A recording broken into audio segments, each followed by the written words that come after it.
mas mabigat at mas malaki na Gilas Pilipinas ang ihaharap kontra New Zealand and Hong Kong. Gilas Pilipinas 15-man pool inilabas na. Ange Kouame idinagdag.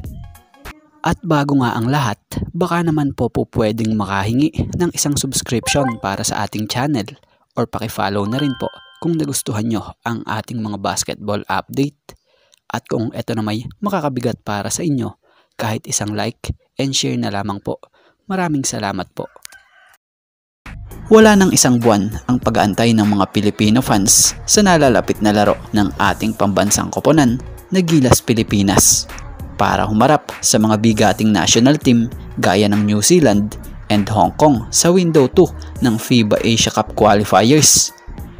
So isa nga sa nadagdag na bagong mukha ngayon sa 15-man pool ay ang isa pang naturalize ng Gilas Pilipinas na si Ange Kouame.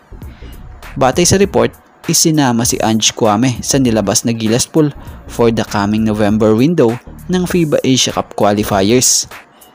Batay sa pagkakaintindi natin sa unang report na nabasa natin lalahok din si Ange Kouame sa magiging training camp ng Gilas at kumpirmado na yon na kung sa ay planong palaruin ng isa sa laro ng Gilas maalin kontra New Zealand and Hong Kong para na rin nga raw magkaroon ng time na makapagpahinga itong si Justin Brownlee.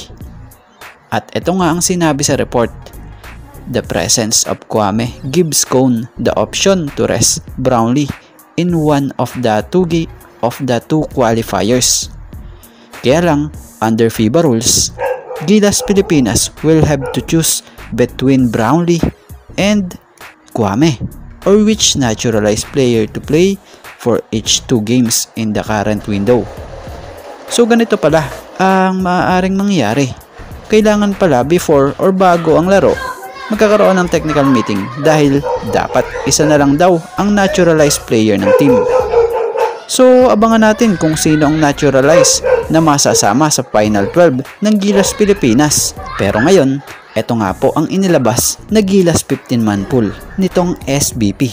Kabilang nga dyan ang pangalan nila Scottie Thompson, Carl Tamayo, Kai Soto, Dwight Ramos, Kevin Kiambao, CJ Perez, Calvin Optana, Chris Newsome, Jamie Malonzo, Ange Kouame, Junmar Fajardo, AJ Edu, Justin Brownlee, Mason Amos, and Japet Aguilar. So yan,